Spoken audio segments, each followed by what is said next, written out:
Hi, I'm Melanie Gordon, and this is Kelly Peterson. We both work at Discipleship Ministries of the United Methodist Church, and we work with Safe Sanctuaries.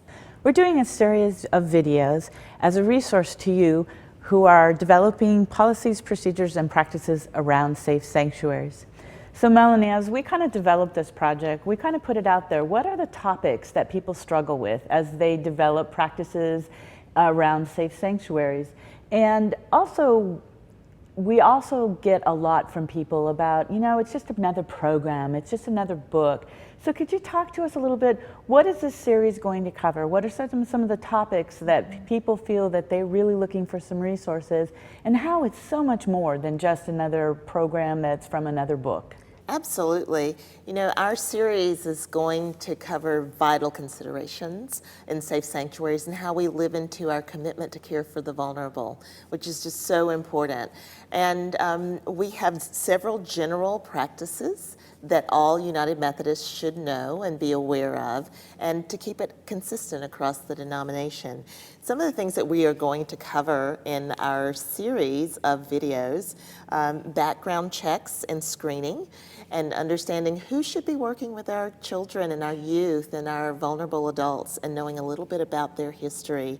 Also, how do we write those policies and guidelines, and how do we live into them in the church? Because it's not just written documentation, it's the culture of a place. It's how we care for one another. Also, one of the questions we get a lot of times is mandatory reporting. Am I a mandatory reporter if I don't work directly with children or young people or vulnerable adults? And we are going to cover that, as well as best practices in congregations. And one that's very difficult is registered sex offenders. How do we offer and extend God's grace while also keeping those who are vulnerable safe in our church communities? Another one that I think is very exciting is social media, because it changes so rapidly, and it's hard to keep up with how we communicate with young people through social media. So we want to have healthy boundaries and ways to also make it a discipling piece.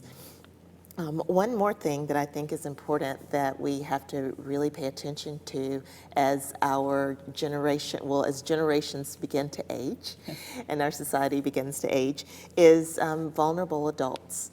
We have adults that are older, and then we have adults with special needs, and we have to make sure that we pay as much attention to protecting them as protecting our young people. And when we look at this also, you asked about a social structure versus a resource, and we started out with a wonderful book and a wonderful group of people. But what we have to remember is that safe sanctuaries is something we live into through our baptismal covenant. And if we're living into this through our baptismal covenant, we protect our young people and those who are vulnerable, and also those who minister to them. Another thing that this does is, when you think about the physical and emotional and spiritual harm that can be done when someone is sexually abused, this can help protect those people. And the most important thing about safe sanctuaries as a social construct is that it honors those who God entrusts to our care. So important. Absolutely. So very important. And so we hope this series of videos is a resource and the help that you need in living into safe sanctuaries in your area of ministry. If you have any questions or need further resources, you can contact us through Discipleship Ministries.